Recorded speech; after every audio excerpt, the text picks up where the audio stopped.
A few days ago, I upgraded my monitor to this Lenovo Legion 27Q11. I actually did a short review on it, so if you're interested, check out the link down in the description. A few months back, I was running an AMD Ryzen 7 5700X 3D on an MSI B550 Micro ATX motherboard, packed with 32GB of RAM and an RTX 4060 Ti. I got a great offer to sell the whole rig for a good price and jumped on it, planning to upgrade straight to an AMD 7000 or 9000 series build. Well, plans changed. Spike in RAM prices and my budget at the time forced me to wait. Suddenly, I was left without a PC, and I desperately needed one.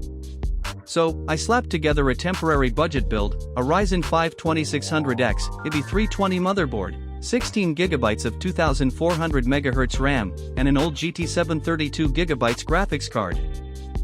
That's when I picked up this new Lenovo monitor, but immediately hit a wall. The GT730 couldn't even output a proper 2K signal to the monitor's HDMI 2.1 ports.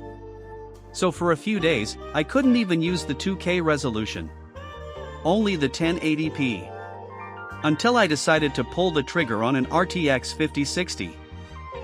Now, I know this old CPU bottlenecks the 5060 at 1080p, but for 2K gaming in most titles, it actually gets the job done for now.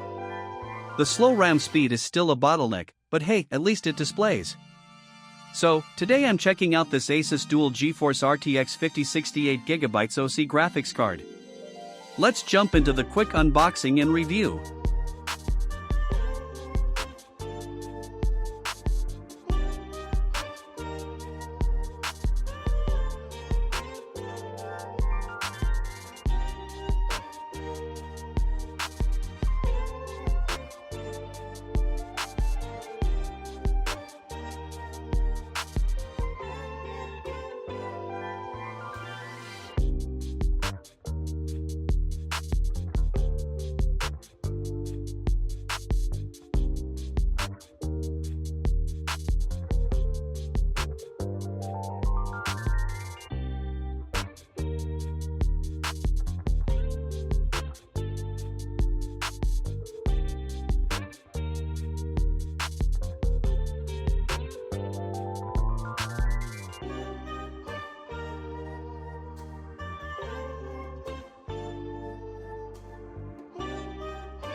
Now that I have a proper display and a GPU capable of handling 2K gaming, the next phase is fixing the bottlenecks and planning for the long haul.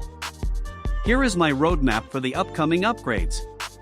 1. Motherboard and CPU, moving off this old AM4 platform up to AM5, either an AMD Ryzen 7000 or 9000 series processor. 2. RAM, upgrading to high-speed DDR5 RAM with proper capacity to stop memory throttling. 3. Cooling and storage, fine-tuning the rest of the rig to build a proper, balanced foundation. 4. Future GPU upgrade, down the line. Once the core system platform is solid, I plan to upgrade the graphics card even further to fully max out high frame rate 2K and 4K gaming. If you want to see how this budget transition turns into a modern AM5 build and eventually gets a major GPU upgrade, hit that subscribe button and follow along. Drop a comment down below on what CPU or future GPU you think I should target next, and I'll see you in the next video.